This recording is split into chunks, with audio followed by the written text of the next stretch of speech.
All right. Hello, hello. Yeah. Let's see if this is coming through all right. Can you guys hear me? Got my wife is helping over in the corner. Welcome, everybody. Hey, Fractals. Um, oh, you can hear me. Okay. I got the thumbs up from the wife. Um, okay. So we have a fun start to the stream. So as of yesterday, my Xbox controller was working just fine. But as of today, it has decided to not work. And so we're gonna see how a restart here works, and then we may end up flying with just the keyboard, which will be just fine, just a little more exciting on my end. All right, let me flip over here. Hello, hello. Okay. Um, should I use the PlayStation controller? Thanks, Raftles. Um, yeah, and here I am just trying to, make use of what I have, and it sounds like I need to get a little yoke. What are you gonna do? Um, okay, so the game's loading up now in the background here. So that should be coming out in just a second. Maybe the controller will connect as we're getting going, but if not, we'll make it work.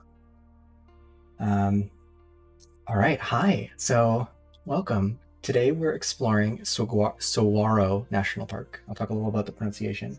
A little echoey. Thank you. Okay, let me see what I can do about that one. I got all these tricks now. Let me see if I turn this off to what about there now? How's that sound? Sort of direct all my audio to a null endpoint, which is all these little computer science tricks that you can pull out. Okay, so thank you, Bertels. So today we're exploring Saguaro National Park. Um, there's a little bit of difference today in what's going on. So a couple of heads ups for things to look for, things that are a little different. So for one thing, I will sign in. You'll see me in just a moment do this. Sign into the West USA server. So if you do want to fly along, make sure you're on the West USA server. Otherwise, we won't be flying in the same area. We'll see. Fractals, do you mind? Oh, thanks, Stacy. Yeah, this is the get this game loaded up here. All right, everyone, cross your fingers for a functioning controller. Like I said, we can fly with the keyboard. Just a little more tricky. Okay, you can see how I set all these things up.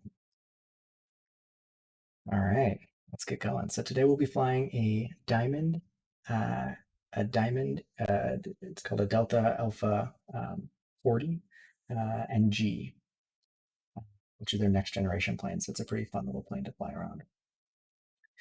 Um, okay, so back to kind of bits and changes for today. So the goal of the stream is to explore together. So while I'm still doing the research and Wikipedia updates, just like before, this week I'm going to try and focus a bit more on storytelling. Yeah, I picked the latest news up for this. Thank you, Fractals. Look at how good I am checking the chat. Um, but anyway, so this week I'm going to try and be a little more storytelling with it, a little less stream of perk facts. Hopefully, just as much exploration, just as much fun, but a little less just information overload, I guess you could say. All right, so let's get ourselves set up here. And moment of truth, how we looking? All right, we got no controller, but that's all right. We'll make it work.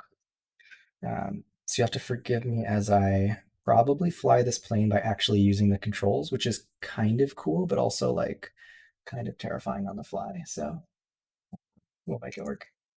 Okay, let me give just a little bit on the stream for those of you who are new. So each week, we'll pick a new national park to explore together. We'll visit some of the key attractions, talk a bit about the park and its history, and enjoy the beautiful views from the sky. So, like I mentioned, this week we're in Saguaro National Park. For those of you with a copy of Microsoft Flight Simulator 2020, I've uploaded the flight plan. Fractals, do you mind posting that one up? And let me see, I can also grab it if you need. And that flight plan will have the copy that you need to see the same thing that I'm seeing on the screen here, this piece. Also in the top right, you'll see I have this. Thank you so much, Fractals. So there's that flight plan if you want it. So in the iPad, oops, excuse me, I have the whole thing loaded up here, so you'll be able to follow along as well while we're going. Okay. Like I mentioned, I'm in the West USA, sir. Disclaimer, much shorter this week, but yes, I am a pilot, but we'll be taking full advantage of the simulator. So please don't try this at home. This is not how you should fly, especially if you're going to attempt to do it with a keyboard. Like I mentioned, I've researched the park in preparation and added anything useful with the sources back to the National Park Wikipedia page. Why Wikipedia? Well, there's two main reasons that I like that. One, it's the best way to make sure that the facts are checked by others. And then two, it's a good way to give back to a living body of knowledge that goes beyond our hour here together. So to that end, if you notice anything incorrect or that should be clarified, please go and help fix the Wikipedia page. As the Wikipedia community often says, be bold and make the updates. Last heads up before I forget, in past weeks, I've just picked the park and kind of announced it on Discord over the weekend. This week, we'll be picking the park together. So I'll list up 3 options, or Fractals will actually post them up as a poll sometime towards the middle of the flight. So be sure and be on the lookout for that. You can help choose where we want to go explore next. All right, without further ado, I'm Jules Altus, and I'll be your pilot for this evening. So sit back, relax, and let's explore. And what I would normally do is kind of free this as we go. Okay, so let's see how this works. Oops.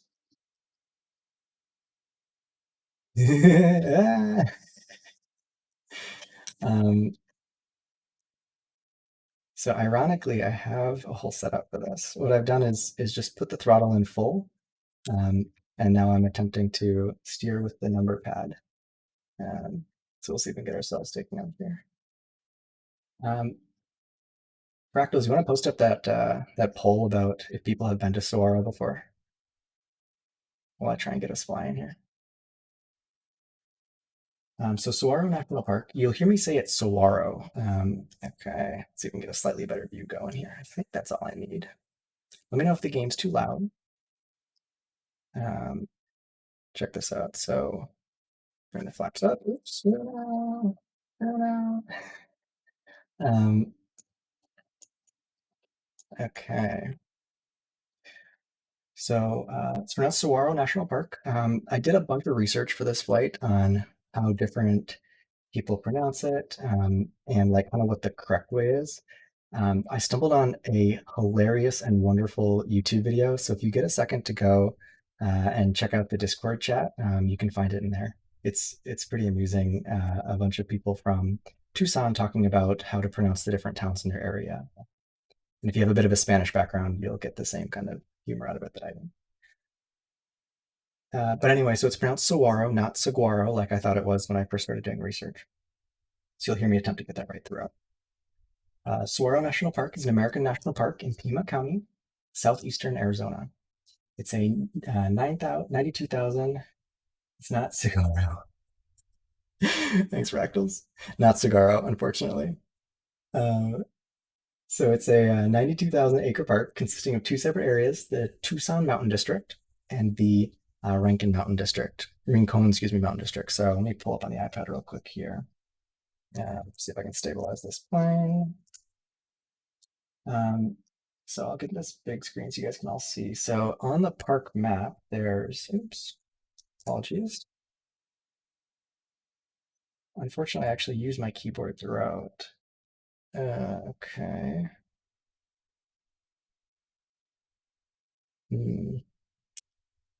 Sorry, it seems to be quite a bit delayed. Okay, so thanks for bearing with me. This plot twist on plot twist is it's not the way to do it. So anyway, we'll fly through 2 parts of the park here. The first one is going to be the Rincon District, and the second one will be the Tucson Mountain District. The Tucson Mountain District is about 10 miles west of Tucson, and Rincon District is about 10 miles east of Tucson. If you go and visit, I highly recommend going to check out both of them. They have a little bit of a difference to them. We'll talk about in just a second. The goal of the park is to preserve the Sonoran Desert landscapes, the fauna, the flora, and especially the giant saguaro cactuses. Oops, I'm not streaming the flight anymore. Apologies for that. Okay. Um, okay. Um,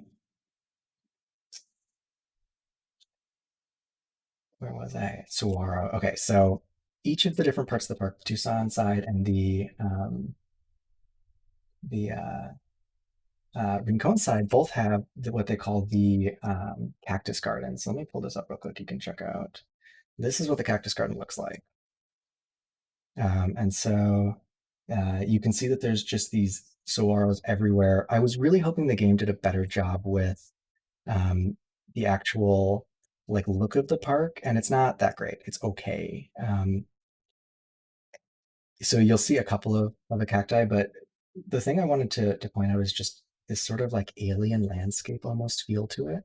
It's very surreal to see in person. So highly recommend. Highly recommend if you get a chance, go and check out the cactus forest there. Okay, I'm sorry that this plane is just almost swinging back and forth. Wish I could grab the throttle here, but I don't think I can do it that way. Um, okay. Um, all right, I'm gonna end up doing more of this from memory because I can't read my show notes. I have actually pretty good show notes. All right, what's the results here? Yes, in the last 10 years, one vote for the last 10 years, one vote's for once in a time, and then not yet four votes. All right, so we got a lot of newcomers to the park. Um, like I mentioned, great park to go and check out. Um, okay, so um, the volcanic rocks on the surface of the Tucson Mountain District are differ greatly from the surface of the Rincon Mountain District. So over the past 30 million years, crustal stretching displaced the rocks underneath the Tucson Mountains of the Tucson Mountain District, the second place we'll go visit, to form the Rincon Mountain District. The uplifted, domed, and eroded, the Rincon Mountains are significantly higher and wetter than the Tucson Mountains.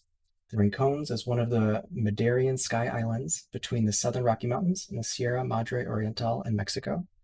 I can show this on the iPad a little bit better, but I'll zoom out here. If you look, you can kind of see this like the iPad seems to be delayed by a couple of seconds, so hopefully it comes through enough that you can see in a second.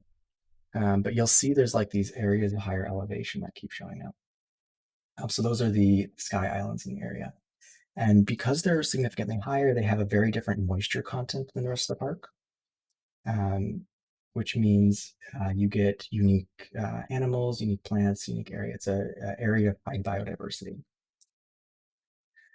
Earlier residents of and visitors to the lands in and around the park before its creation included the Hohokam, Sobipuri, and the Tohono O'odham, the Apaches, Spanish explorers, missionaries, miners, homesteaders, and ranchers. In 1913, President Herbert Hoover used the power of the Antiquities Act to establish the original park, Saguaro National Park, or Saguaro National Monument, excuse me, in the Rincon Mountains. Oh, thank you. Um, so those of you who have tuned in the past know that I have a habit of leaving the screen covered. So my wife is helping me with little cards. Thank you so much, wife. You can be more uh, wave at my face sort of if you need to. That's fine. She gave me a big smile. Anyway, okay, so in 1961, then President John F. Kennedy added the Tucson Mountain District. So 1933, we get the Rincon Mountains. In 1961, we get the Tucson Mountain District. And then Congress combined the two of them to a single national park in 1664.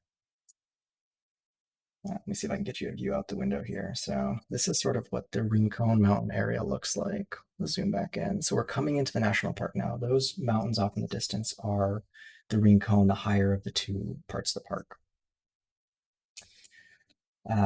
Popular activities in the park include Sailor Guy Rincon means outside corner in Spanish. That is correct. Excellent, excellent observation. So Rincon is outside corner, and the reason it's called Rincon, it comes from the shape of the mountain range, which I might be able to show on the iPad, but it's got this like very almost oddly cornered shape, and that's because of the uplifting of the tectonic plate. So yeah, good observation, Sailor Guy. Also, why in that Discord video I mentioned of the pronunciation, it's the local news anchors are kind of trying to figure out how to pronounce this kind of foreign ringtone word, and it's and it's funny because it's like, oh well, it actually has an origin. Like there's an actual pronunciation for it. But anyway, they tell the local pronunciation. Um, Popular activities then in the park. There's 165 miles of trails and sightseeing on paved roads between the two visitor centers. There are way more trails than you have on this.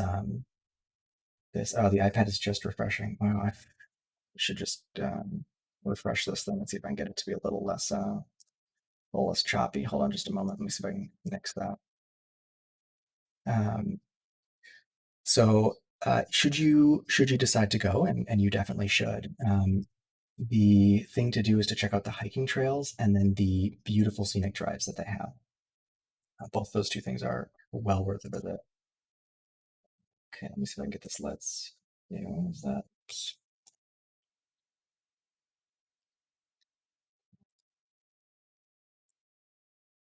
There we go. My pilot's test didn't prepare me for multiple windows plus it's a plane flying out the window. Okay, let's see if I can get this loaded back up.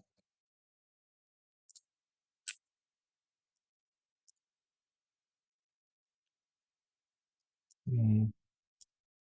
All right. Well, the iPad may not be a go today. It's so funny. I do actually do dry runs of these, and of course, nothing technically goes wrong during those. But the good news is we have Plan Bs for everything, right? That's how we operate. So let's do this, and we'll nix that for now. And instead, we'll just use the VFR map. So this is the one that's built in the game. It's sufficient for our purposes. Not as nice because you can't see the national park layout. But what I was just about to say is the park is actually mostly about the hiking trails, and the park map that I have doesn't have hiking trails, so it ends up being pretty a lot more interesting to see out the window anyway. Um, okay, let me see if I can pull up this real quick. So while I'm mentioning that, this is the Chrome view. So there's the Rincon district, and you can see in the upper left all the different trails that you have in Rincon. If I crack open this one, then that's the Tucson district. And again, you can see that there's just a ton of trails. Let's see if we can get a view out the window here. So off our right let me flip back here. Off our right in the window is thank you, is the Mica Mountains. This is the highest point in the Rincon Mountain District. Let's see if I can tilt the plane a little bit to show you a bit better. Um, If you go and visit, that is one of the kind of central points that all the trails that would lead you up the side of the mountain end up landing there. So it's a great place to go and view the desert plateaus out. You can see kind of the distance here. As pronounced Sojournio. Nice, J.S. Vanessa. I just saw that. Um, okay. All right. So that's the park background. So, like I mentioned, I'm going to attempt to do a little more storytelling. So, I picked a couple of key topics that are of interest to this particular park, and we'll do a little bit of deep dive on each of those and learn a bit together about them. So, first up on the list then is the saguaro cactus. So that was the one that I heard earlier. Um, let's see, Fractals Ernie, do you mind posting up that poll again? We got this question about saguaro cactuses and which saguaro has the better reproductive capacity. So we got three answers on there. The one with the most spines. Second one is the one with the most arms. And then the final one is the one nearest the Tucson bars.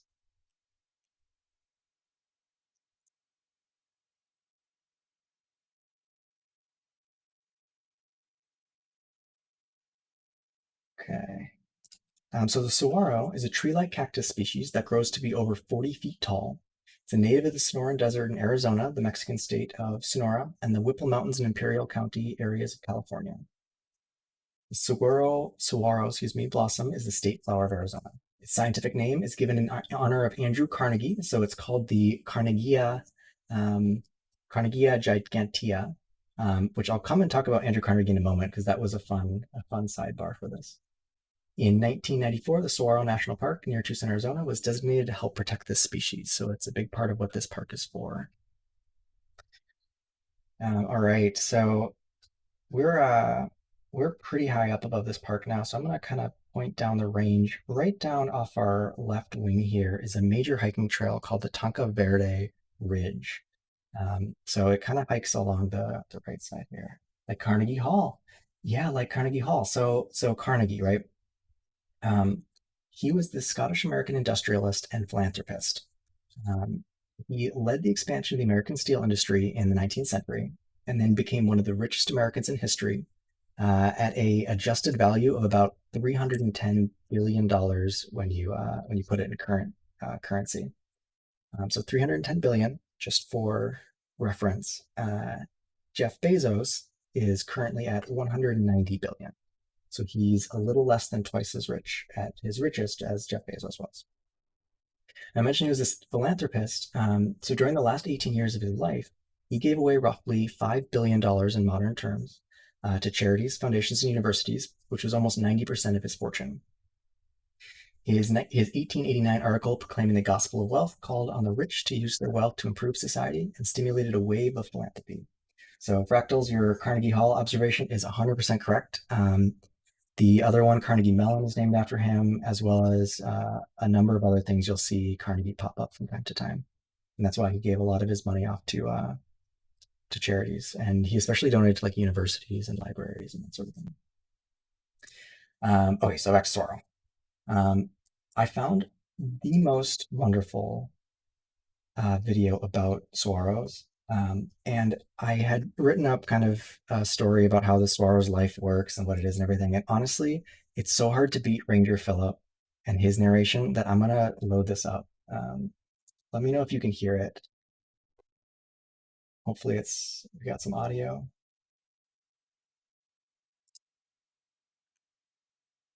How's that coming through there?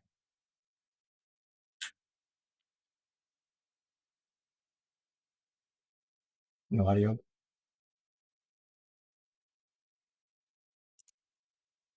No audio. Okay, I'm getting the no sign from the wife. Okay, let me see if I can figure out what's up with that. What about, no, that's not gonna do it. No audio. Okay. Yeah, it's gone. Here, I know what I gotta do. It may echo. We'll see if this works. How's that? These factors have all made the saguaro a true icon.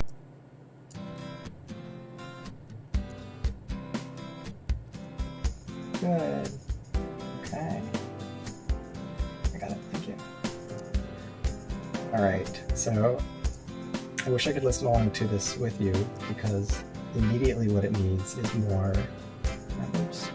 Apologies. I need to do it like that. When someone says cactus, do you picture something like this? It wouldn't be too surprising if you quality. do. It is the saguaro is one of the best known members of the cactus family. You've seen them in the Hollywood westerns. They're all over the Southwest in popular culture. Saguaros look like people. These factors have all made the saguaro a true icon of the American West. Actually, the saguaro isn't found throughout the West. Instead, it's found mainly in southern Arizona and northwestern Mexico, in North America's Sonoran Desert. Even within this small range, the saguaro is limited to areas with conditions that meet its specific needs. Hi, I'm Ranger Phillip. Welcome to Saguaro National Park on the outskirts of Tucson, Arizona. This is prime saguaro habitat. Here, gravelly, well-drained soils, intense sunlight, proper slope and temperature all converge to make this saguaro paradise. Do you know what it takes for a cactus like this one to be standing here now? Each year in May and early June, saguaros bloom. Each 2 to 3 inch wide flower opens late at night and lasts only until the next afternoon. Saguaros are pollinated by bats at night and by birds and bees during daylight hours. Pollinated flowers mature into fruits, each of which may contain 2,000 tiny seeds. In an average 150-year lifetime, a single saguaro may produce 40 million seeds. Most of these seeds are eaten by birds, rodents, ants, and other animals. They are also scattered by wind and rain. But if they're eaten by certain birds, such as white-winged doves, they may pass through the digestive system and be deposited with the bird's droppings. If this occurs beneath a tree or shrub that will protect the seed, it may have a chance to sprout. Such plants are referred to as the saguaro's nurse plant. They provide cool shade, higher humidity, and cover from animals. They can be desert trees, shrubs, or even other cacti. If it rains soon after the seed is deposited, it could germinate, but it will require fairly consistent intermittent rains throughout a year or two to stay alive and grow. These conditions occur very rarely in the arid desert climate. If the seedling survives, it will grow slowly. This 2-inch specimen may already be 10 to 20 years old. As it grows and increases in size, it's able to photosynthesize more, produce more sugars and starches, and so grow more rapidly. At 30 years, a saguaro may be 2 feet tall. At 35 to 50 years of age, and at about 6 to 8 feet in height, a saguaro begins flowering. Between the ages of 55 and 80, a saguaro may begin to grow branches, commonly called arms. It might grow 1, 2, or more arms at a time. It might grow none at all. Branches provide more area for photosynthesis and more room to grow flowers. Remember those 40 million seeds? Of all those seeds, on average, one of them lives to be a mature reproducing saguaro, replacing its parent plant. So you can see why each saguaro is so special. Because of their restricted range, slow growth, and environmental needs, saguaros are vulnerable to changes in habitat and climate. Modern progress has left large stands of saguaros like this pretty much restricted to protected lands. The goal of Saguaro National Park is to protect this giant cactus and its habitat, including the other plants and animals that make up this slice of the Sonoran Desert. We're here so that there will always be this icon of the American West for you, your children, and theirs to see.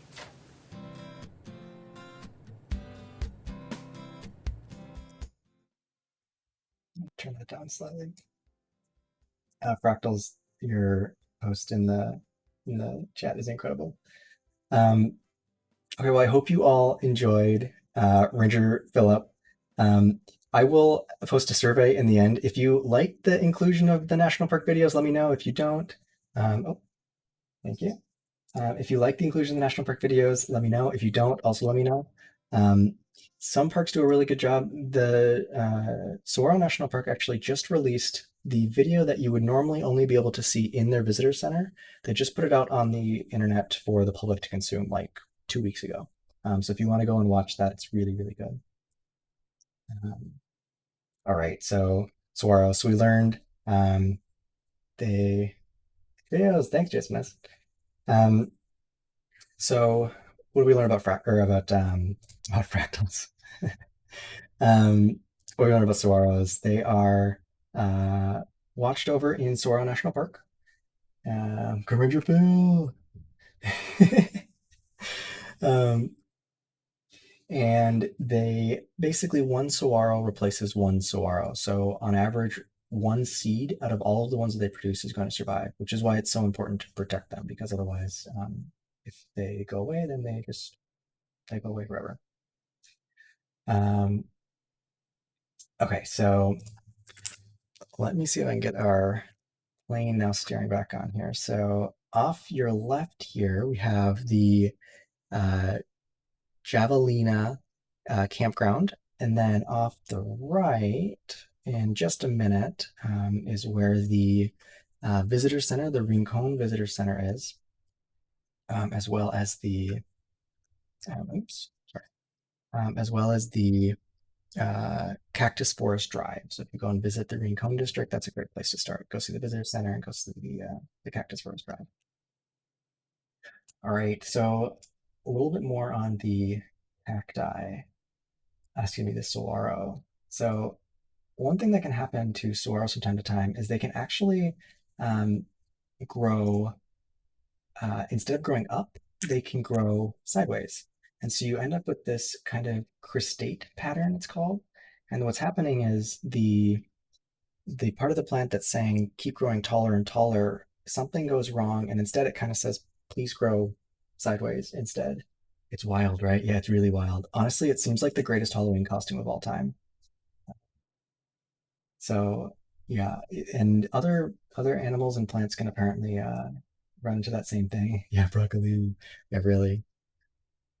Okay, let me see if I can point down just a little bit and let's see if we'll get a good look at the drive. So kind of off to the right here is more or less where that cactus drive is. We'll probably stay pretty high up for this flight because getting the plane down lower again is going to be a bit of a trick. But we'll see what we can do with that. Okay. Um, Other thing I'll mention is the saguaro has some gnarly defenses. So the spines in the saguaro are extremely sharp and can grow up to 3 inches long. And by extremely sharp, I mean as strong as steel needles and 3 inches long. Um, so while they aren't a risk for getting lodged in you in a way that you can't remove them, usually, unless they break off. They can go so deep that they cause some pretty serious damage. One paper reported that a bighorn sheep skull had been penetrated by a saguaro spine after the sheep collided with the saguaro. This is what those look like. The ones nearer the center are the most recent spines, and the ones towards the outside then are the younger spines. Okay, switch back to this thing so you can see.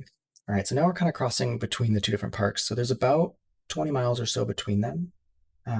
We have a nice layover on our way, um, which I'm going to try and get us a little bit lower so we can see. Last thing on saguaros. At the beginning, we talked about what is the what saguaro has the best reproductive capacity. So it turns out that a saguaro will grow its first sidearm at about 75 to 100 years of age, although some never grow any arms. And the arms are developed to increase the reproductive capacity of the plant. So as you have more arms, you have more surface area at the top for more flowers. And as you have more flowers and more seeds, you have more reproductive capacity. So next time you see an ad with a saguaro in it, excuse me, and the ad only has 2 arms, you can tell your buddies it's really not that impressive as far as reproductive capacity.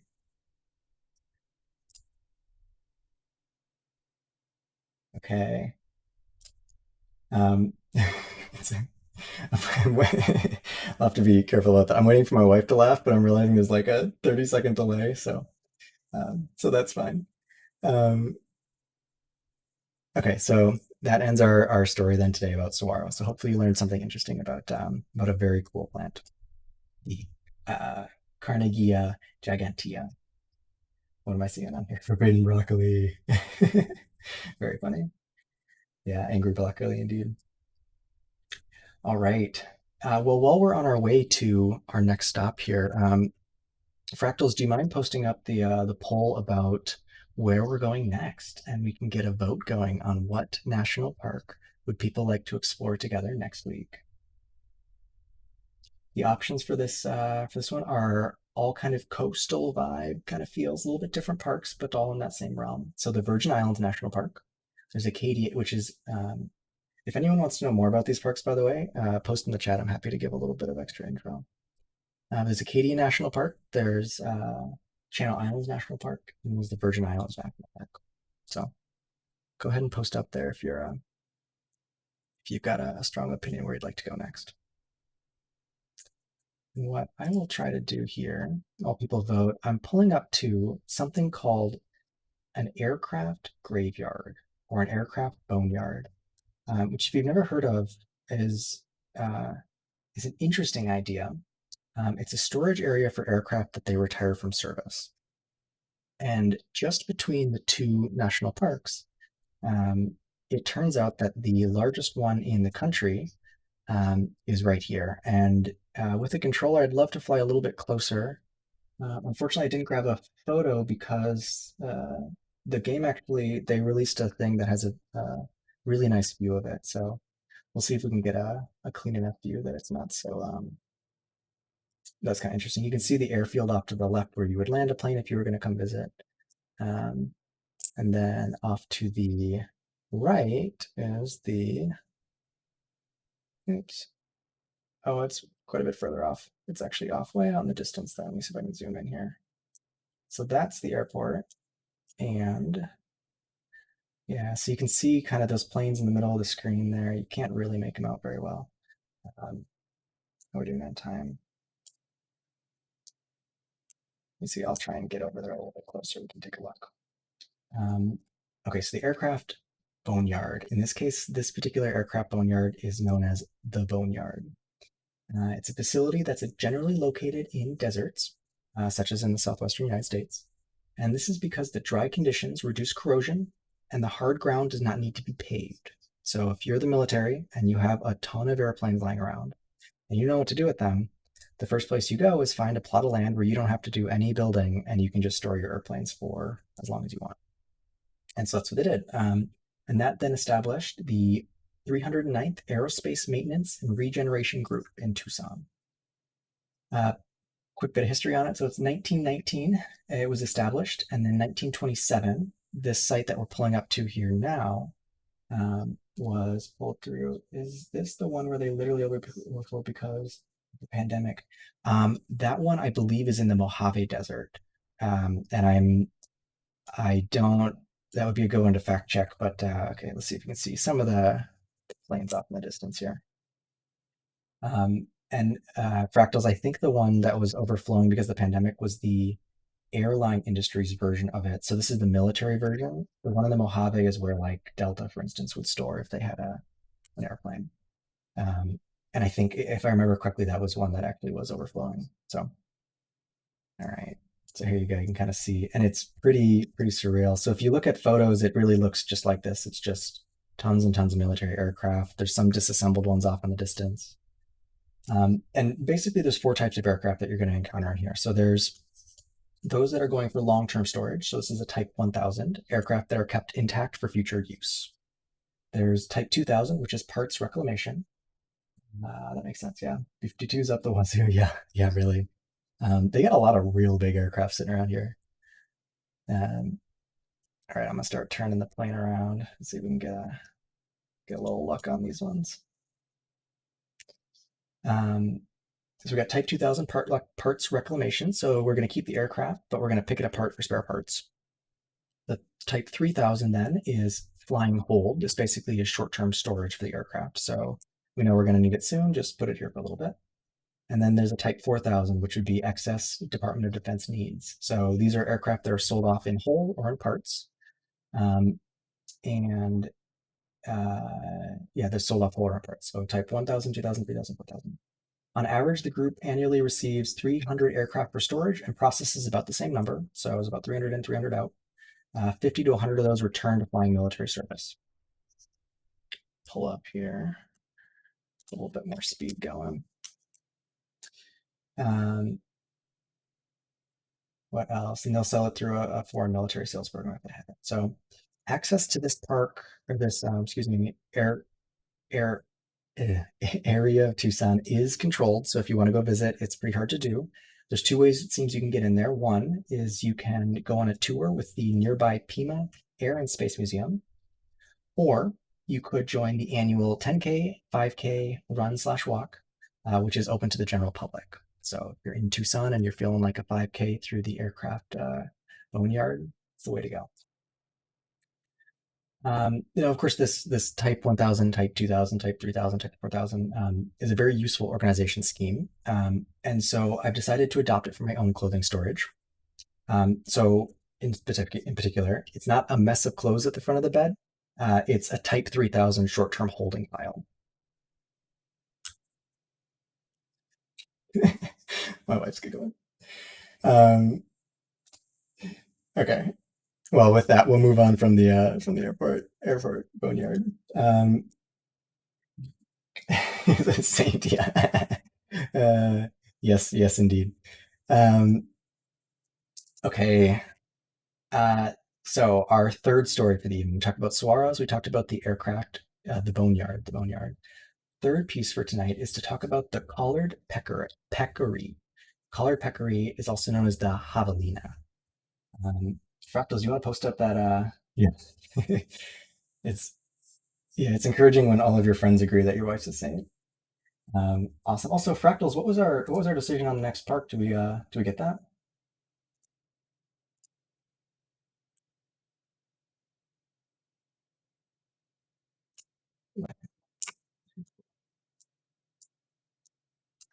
Okay, so your poll options. What is the javelina's primary response to aggression? You have Tuscan Musk, you have Bark and Bite, you have Rock and Roll. Results are in Acadia National Park. All right, sounds like fun. So we're heading off to Acadia next week. Acadia's up in Maine. It should be a really fun park actually to go explore. We'll probably take the icon again. Then we'll use the little bit of sea flying. We'll see. We'll look at it when we get closer. Um, so yeah, vote on that javelina poll if you're curious, or if you get a second. So you've heard me call it the collared peccary, and it's also known as the javelina. That's people in Tucson will call it the javelina. It's a species of mammal found in North, Central, and South America. So unlike the saguaro, which I picked because it's really rare to the park, the javelina is really common. We also saw it in Big Bend National Park when we were there. Javelinas are pretty common. This is also called the musk hog. So it's the javelina, the musk hog, the collared peccary. It's got actually a lot of names and probably some local ones. It seems like it's a bit of a problem sometimes. So they're somewhat related to pigs. Let me pull up a picture real quick here so you can see what I'm talking about. So this is a javelina. So you look at it and it's like, okay, yeah, it's like a type of pig. It sort of is. So pigs are old world, javelinas are new world. That's the difference. And we'll talk a little bit about the particular difference in a second. Ooh, yeah, sup, Scott? Um, Whoop indeed. Okay, it'll be a lot of fun. Um, okay, so javelinas. So although they're frequently referred to as pigs, they aren't. They got reclassified out of the pig family. Um, they went extinct in the old world about 3 million. Excuse me, they went extinct in the old world, but about 3 million years ago, they. I'm sorry, date's wrong in this one. Extinct in the old world, but in the Americas they are prevalent. About 3 million years ago, they spread into South America, so you can find them North, South, Central America. They're found in many habitats from arid shrublands to humid tropical rainforests. They're well adapted to living with humans, and all they really need is sufficient cover. All right, so off in front of our nose, you can see we're coming up on the Tucson mountain range part of this park. So we'll keep flying over there, but make sure you're checking out the mountain range. Um, uh, so notable populations exist in the suburbs of Phoenix and Tucson, Arizona, where they feed on ornamental plants, so the ones that you might have out in front of your house, and other cultivated vegetation. So those poor Tucson urban farmers. There's urban populations as far as Prescott, Arizona, and they fill a niche similar to raccoons and other urban scavengers. So musk hog, I think, probably comes from that kind of attitude. Speaking of musk, so in the poll, and we talked about how it defends itself. That doesn't make good bacon. Oh, so sad. I I would wonder, Fractals, if there's an edible part to javelinas. It did not come up. I suspect it's sort of like asking if raccoons make good food, where it's like locals would probably look at you pretty funny. But if you ever find out, you should let me know. Be curious to see. Um, okay. Uh, oh, they're mostly active in the day, but they can, and a little bit in Arizona will live at night. And they also live in groups of 50 individuals typically. or I'm sorry, at most, but usually it's about 6 to 9 members. A group of peccaries that travel and live together is called a squadron. So a squadron of peccaries, if you come across a little group of 6 or 7. Okay. No, nothing against raccoon meat. Oh, really? Sup, Scott? You have a raccoon recipe? Well, I feel like I hit a nerve. I'm so sorry, chat. Um, Professional javelina hunter and traveling meat salesman. Excellent, Fractals. I wish you the best. You've been a great moderator, but it sounds like you found your calling. Okay, so peccaries that travel together are a squadron. So you and your squadron are going to go sleep in burrows, under roots of trees, and sometimes in caves and under logs. You and your squadron also typically ignore humans. Also, just a quick note, so we are crossing the border now for the uh, Tucson side of the range. I showed that picture earlier. They didn't do a good job in the game with the plants, but you can imagine this hillside just covered with saguaros. It's really pretty alien. And like the video mentioned, they kind of look like humans, and so it kind of looks like a bunch of little green aliens all over. Um, there's a bunch of trails in the side of the park too, which you can kind of see from the sky, but they're really fun to go check out. Um, so javelinas will typically avoid humans, but they do have long, sharp canine teeth, which protrude from the jaw about an inch. They're made for crushing hard seeds and slicing the plant roots, but if you were to go and pester a javelina, you may encounter one of these. The other thing that you may encounter with a javelina is a scent gland they have on their rump. So peccaries have scent glands below each eye. Maybe I looked a lot into that and I could only find one source for that. But I like to imagine that they have scent glands under the eyes. They definitely have one on their back. They use that scent gland to mark herd territories, which range from about 75 to 100 acres. And then they also mark other members by rubbing their scent glands against each other. The pungent odor allows peccaries to recognize other members of their herd despite being nearsighted. So can't see very well when you walk away too far, but they can smell you forever. The strong odor is enough to be detected by humans, which earns the peccary the name the skunk pig. So we've got muskhog, skunk pig, javelina, collared peccary. Not a great set of names, to be honest. All right, I'm slightly deviating from my flight plan, which I don't think you can really see that well anyway, but I'm cutting a corner here for my own ease. Out the back window, you can see the Tucson Mountains and the district that it's named after. Just down off our left or right wing here, that's the visitor center for the Tucson Mountain Range, and the Cactus Garden is then right in front of it. So it's this area that's kind of right in the screen right now. So when you go and visit, you'll be able to go out on a little walkout back here, and you'll see just saguaro cactuses all over the mountainside, all the way back here. I think I actually have a picture of that. I'm just going to pull it up. I pulled that one out because we looked at the one at the beginning. That's that same sort of look. So that's what that comes. Poll results. Tuscan Musk, 5 votes. Rock and Roll for 2 votes. Excellent. And no votes for Bark and Bite. Okay. Tuscan Musk is 100% correct.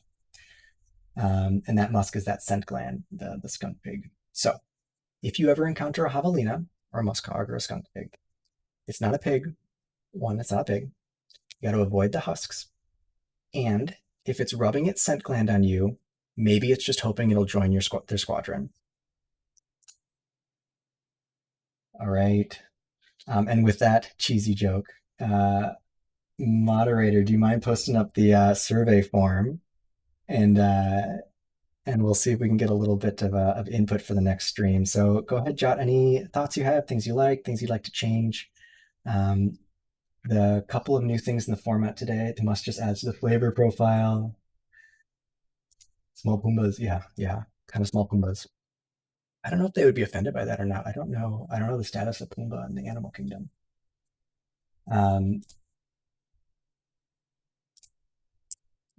Okay. They just want to make some pals. Yeah.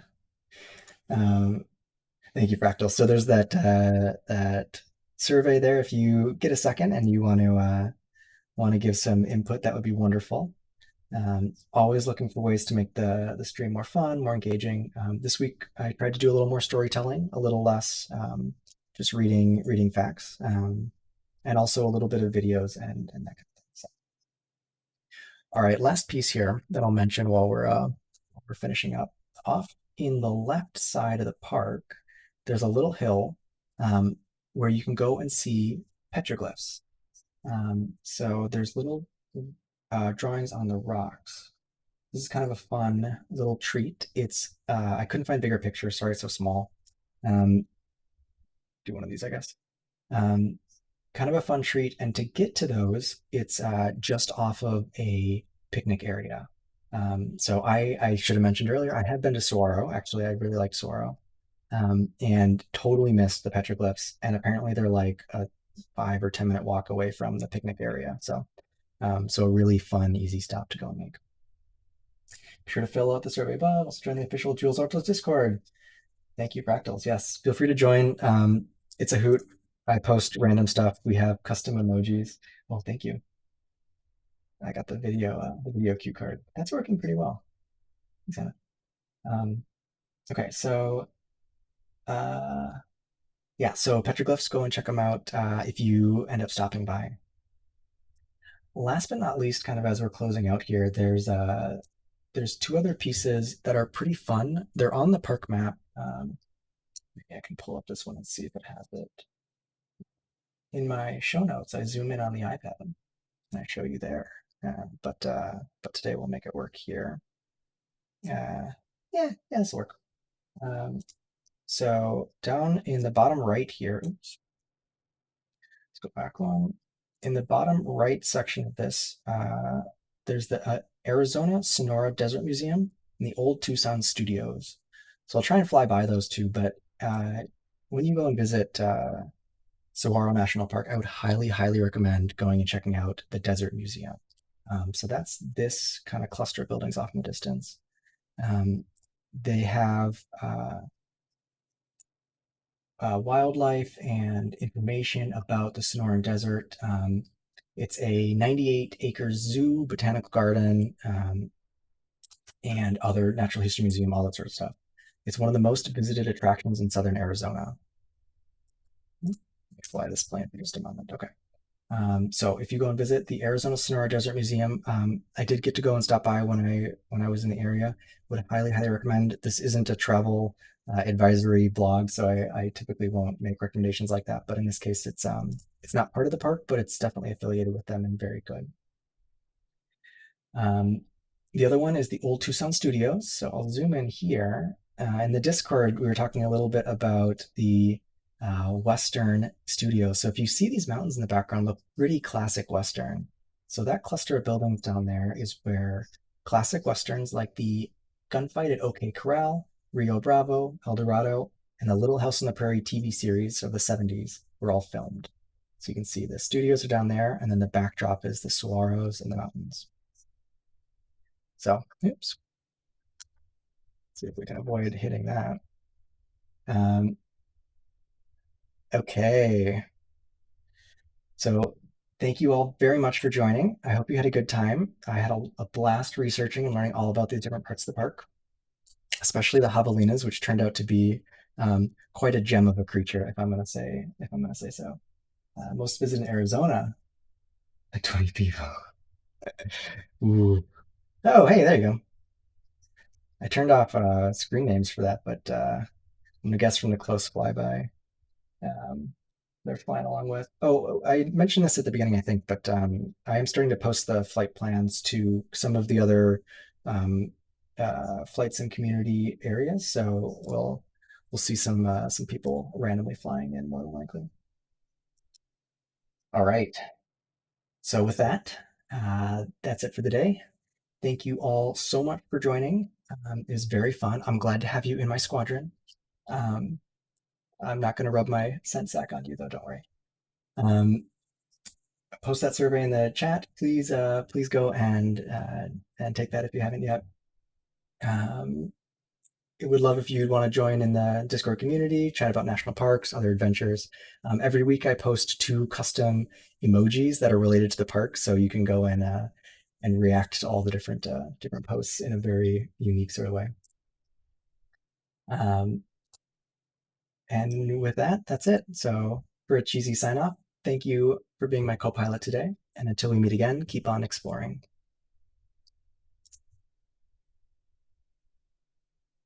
Thanks, everyone.